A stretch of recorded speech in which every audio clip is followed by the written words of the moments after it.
So here we are having a topic that is a zero order reaction. So order of reaction was what? Order of reaction was the simple experiment values, alright. X and Y was equal to the N, that was the order of reaction.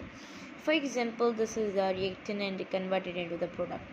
So in 99% of the reaction, the reactant basically directly convert into the product. So if we are writing the rate of reaction, that will be equal to the R, we can represent, and a K. Alright, K is the rate constant, and that will be the concentration of the reactant, and that will be the 0. Alright, so a power 0 is equal to what? It is equal to the 1.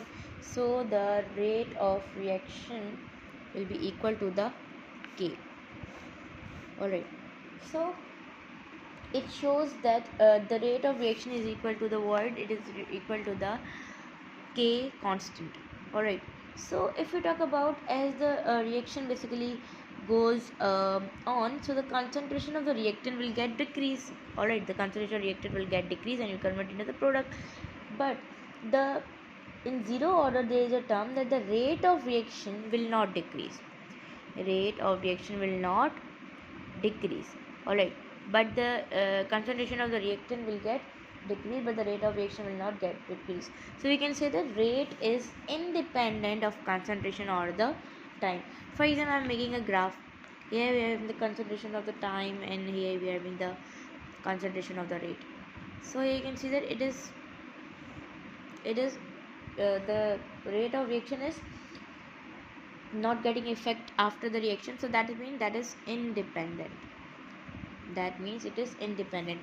So if we talk about all the example of the zero order reaction we are having, that is the photochemical reactions, like which depend on the sunlight. For example, I'm having the reaction that is this chlorine, and that is with the help of the sunlight it produces and 2HCl.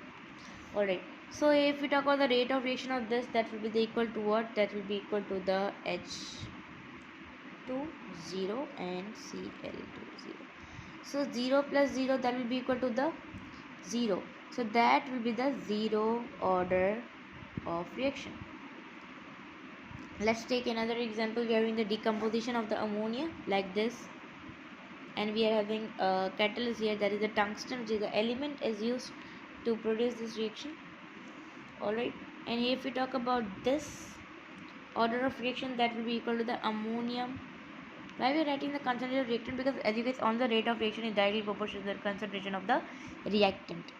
So that's why we are taking the reactant, that is the rate law constant. So that will be equal to 0. So here will also the rate of not rate of reaction, rate of reaction or the order of reaction will be 0, which means that is also zero order reaction. So this was about the zero order reaction, in which the rate of reaction that will be equal to the 0, that is called the zero order reaction. So this was about all the examples and the reaction.